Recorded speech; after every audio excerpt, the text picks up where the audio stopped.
Bienvenue à cette nouvelle édition du journal de l'économie. Et l'on commence avec la mission des services du Fonds monétaire international qui s'est montré optimiste quant aux perspectives macroéconomiques du Royaume.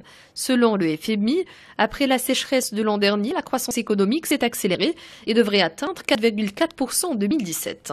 L'inflation a fléchi et la croissance du crédit se redresse.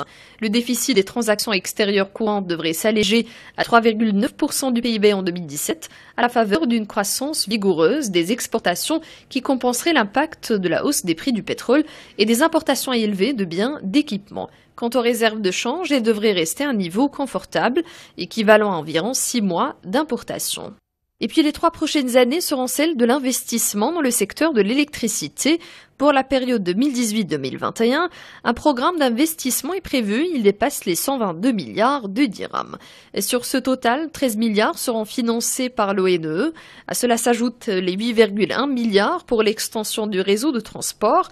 Si les 31 projets programmés durant cette période doivent faire l'objet d'appels d'offres internationaux, un certain nombre d'investisseurs étrangers, chinois, espagnols, coréens, russes, portugais et même canadiens ont déjà exprimé leur intérêt. À terme, les projets programmés sont censé générer une capacité additionnelle de production de 7249 MW, soit une hausse de 87% par rapport à 2016, dans 5403 MW à base d'énergie renouvelable.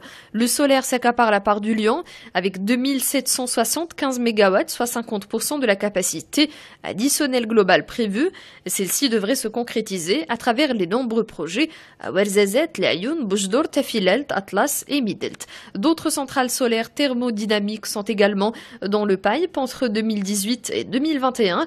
Dotées d'une capacité additionnelle de 650 MW, ces stations sont prévues à Noor Ouarzazate 2 et 3 et Noor Midelt. Il y a la une de l'actualité économique internationale. Pour la première fois depuis 1995, le nombre de retraits de banques des pays riches excède celui des entrées. Et c'est ce qu'indique la Banque mondiale dans un rapport consacré aux évolutions bancaires des pays en développement. C'est un premier cri d'alarme que lance la Banque mondiale suite à une relative désaffection des groupes bancaires des pays riches. L'institution multilatérale s'inquiète donc de cette délocalisation qui pourrait coûter cher aux pays riches. En revanche, plus de 60% des nouvelles implantations proviennent des banques des pays du Sud. En 1995, ces derniers représentaient 6% des établissements implantés dans les pays en développement. Aujourd'hui, le chiffre atteint 16%. Les banques chinoises s'illustrent dans ce désintérêt des pays riches. Les banques semblent être conquises par le Brésil, l'Inde, l'Afrique du Sud ou encore la Chine. Le nombre de filiales bancaires chinoises à l'étranger, par exemple, a plus que triplé entre 2005 et 2015. Plus généralement, les banques provenant de la région de l'Est de l'Asie et du Pacifique ont totalisé 25% des crédits bancaires syndiqués dans les pays en développement, contre 12% avant la crise financière de 2008. Alors, selon la Banque mondiale, c'est la crise financière de 2008 qui serait à l'origine de cette fuite des banques.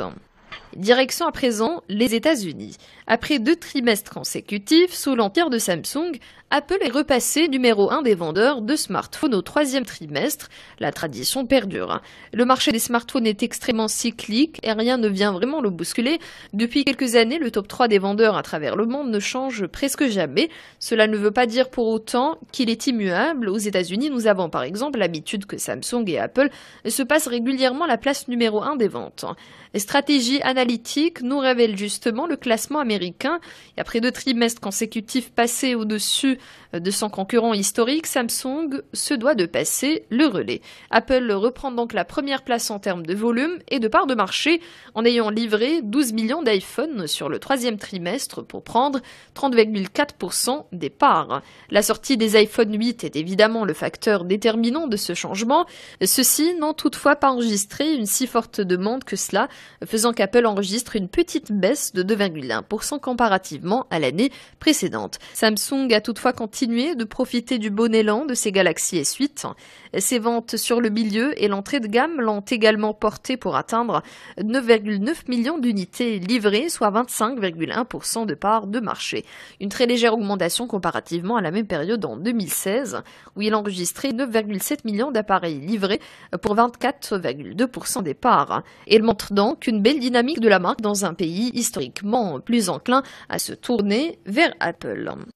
Et parlons à présent du taux de chômage au Portugal qui a enregistré un recul de 8,5% au troisième trimestre contre 8,8% entre avril et juin, soit le sixième trimestre consécutif de baisse. Pour l'ensemble de l'année 2017, le gouvernement socialiste table sur un taux de chômage de 9,2% plus bas depuis près de 10 ans et prévoit 8,6% en 2018. De son côté, la Banque Portugal estime que le chômage s'établira à 9% cette année.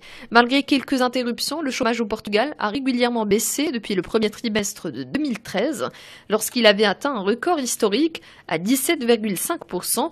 En 2016, il était redescendu à 11,1%.